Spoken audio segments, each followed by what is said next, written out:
October 2012, we decided our civic life project would focus on the Second Amendment to the Constitution, the right of every citizen to bear arms. At first, our intent was to question whether gun laws should be the same everywhere, in large cities and small rural villages like Kent where we live. We had an armed robbery in one of our banks only a year before. It was unthinkable.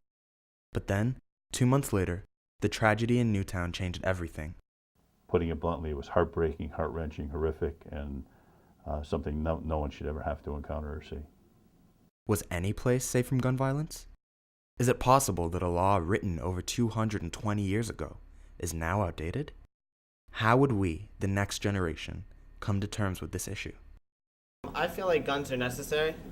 I love having a gun. I don't know. It's kind of confusing because you can think about how easy it is for someone to just come up here and do whatever they did because we're such an open canvas and stuff.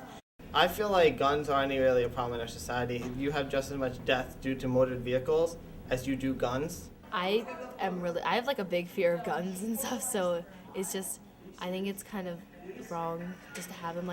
I'm okay with hunting and all that stuff. But it soon became clear how diverse and even polarized opinions are at all levels of society. I ask you, please be strong. We're going to be willing to fight with you to make The interpretation of the Second Amendment needs to be modified, and that has to start with the United States Supreme Court. Right now, their latest decision, and the Supreme Court Justice Scalia said that you have a right to bear arms, but you can have and should have legal restrictions. My feeling is that the Second Amendment is an excellent amendment. It should stand as it is on its own merits. I believe that the first 10 amendments are our Bill of Rights toward our Constitution, and it should not be changed. I think there's more education type of programs we can do for people who want to get involved in shooting for recreational, for competition, for hunting, and for personal protection. But I feel that we should keep the Second Amendment as is.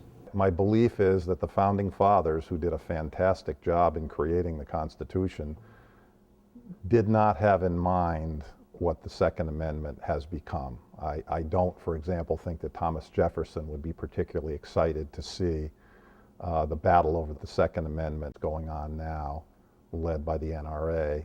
And so yes, I can't propose a change, but I do think it needs to be either changed, modified in some way, or, big battle, but possibly even done away with.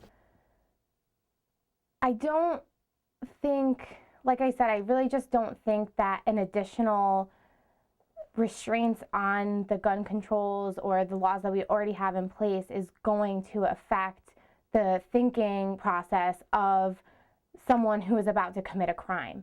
I don't think that they're going to take that extra second and be like, well, all these new laws were put in place, so I'm not going to go ahead and shoot up a school. There are people that feel they should have the right to possess and bear arms, and there are people that feel that guns are bad for everybody. And I would take a stand one way or the other. I would say that that's a topic for our legislators to discuss, to argue about. And if people certainly don't like what our legislators do, then their responsibility is, number one, to provide our legislators with information as to how they feel, what they believe, to pay attention to what the legislators do when they discuss the topic. And then if they don't like what the legislator does, their option then is to vote them out of office and do everything they can to put someone in there that represents their view. With every passing week, the struggle over the right to bear arms grew. In communities large and small, voices rose. Voices that were once silent now demanded to be heard, to be counted. We were witnessing the birth of a war of opposing views so strong as to almost be violent. A war that, at one time, seemed worlds away from the peace and safety of our little village.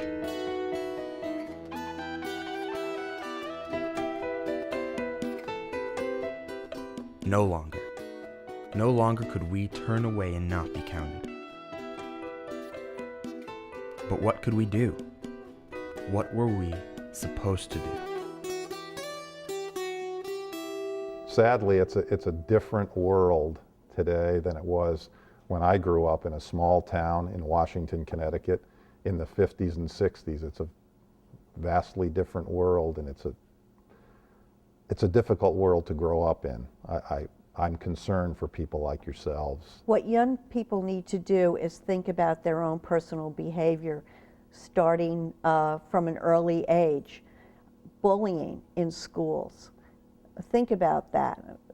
If you think of some of the alleged shooters that we've had, and shooters that have committed suicide, they had histories of maybe being Columbine. They were supposedly victims of school bullying, and they were acting out against classmates that they felt were treating them properly. So you need to think about your behavior and think about how you treat people and start from there. And I think that's very important for young people to think about. You know, read as much as you can, do projects like this, talk to people, talk to police officers. I'm glad you had Lieutenant Vance up here. Couldn't have a better person representing the state of Connecticut. What I think young people have to realize is that I don't think anybody really wants to trample on their rights. And I think a lot of young people will look at people that have knee-jerk reactions to tragedies and to incidents that occur. I think that you know, the Constitution is in place. We live in the United States of America. We have inalienable rights where we can bear arms, we can have free speech, and the list goes on and on. It's easy for many people to sit back and complain and moan and disagree, but do nothing about it. Those people aren't participants in our governmental process. And sometimes you wonder if they truly should be listened to. But be involved, be active, and be aware. And I think it just will only enhance the great country that we live in.